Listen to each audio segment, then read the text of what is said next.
737 MAX, Boeing annonce une reprise, après plus d'un an d'arrêt. Boeing a annoncé mercredi avoir repris la production du 737 MAX, avion cloué au sol depuis plus d'un an après deux accidents rapprochés ayant fait 346 morts.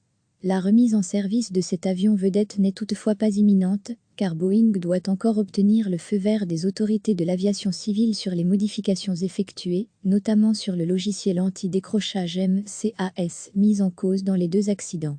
Un vol test supervisé par les régulateurs est en effet nécessaire.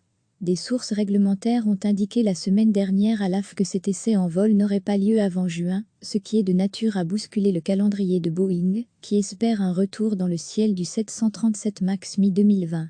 Le programme 737 a recommencé à assembler des appareils à un rythme faible, tout en mettant en place plus d'une dizaine d'initiatives destinées à améliorer la sécurité de l'environnement de travail et la qualité des produits, a indiqué mercredi le géant de Seattle, dans un communiqué. À lire aussi, tous les Boeing 737 MAX cloués au sol depuis un an. 6 questions pour comprendre. Le groupe avait suspendu la production du 737 MAX en janvier pour tenter d'aplanir de fortes tensions entre son ancien PDG, Dennis Muilenburg, et les autorités de l'aviation civile et les compagnies aériennes clientes.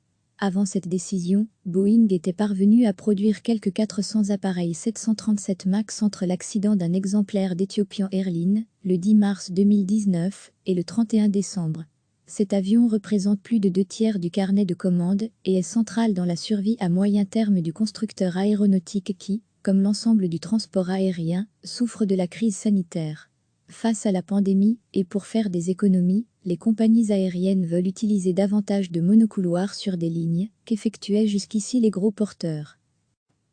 Boeing a annoncé mercredi avoir repris la production du 737 MAX, avion cloué au sol depuis plus d'un an après deux accidents rapprochés ayant fait 346 morts.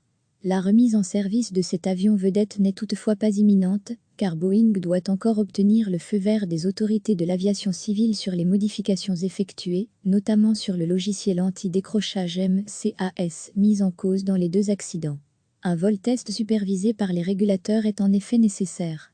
Des sources réglementaires ont indiqué la semaine dernière à l'AF que cet essai en vol n'aurait pas lieu avant juin, ce qui est de nature à bousculer le calendrier de Boeing, qui espère un retour dans le ciel du 737 MAX mi-2020. Le programme 737 a recommencé à assembler des appareils à un rythme faible, tout en mettant en place plus d'une dizaine d'initiatives destinées à améliorer la sécurité de l'environnement de travail et la qualité des produits, a indiqué mercredi le géant de Seattle, dans un communiqué.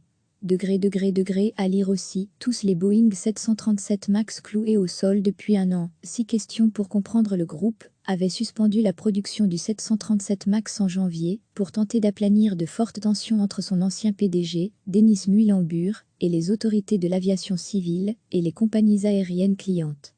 Avant cette décision, Boeing était parvenu à produire quelques 400 appareils 737 MAX entre l'accident d'un exemplaire d'Ethiopian Airlines, le 10 mars 2019, et le 31 décembre.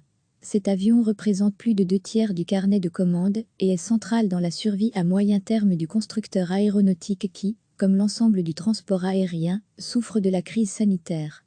Face à la pandémie, et pour faire des économies, les compagnies aériennes veulent utiliser davantage de monocouloirs sur des lignes qu'effectuaient jusqu'ici les gros porteurs. Cliquez sur s'abonner pour recevoir les dernières nouvelles.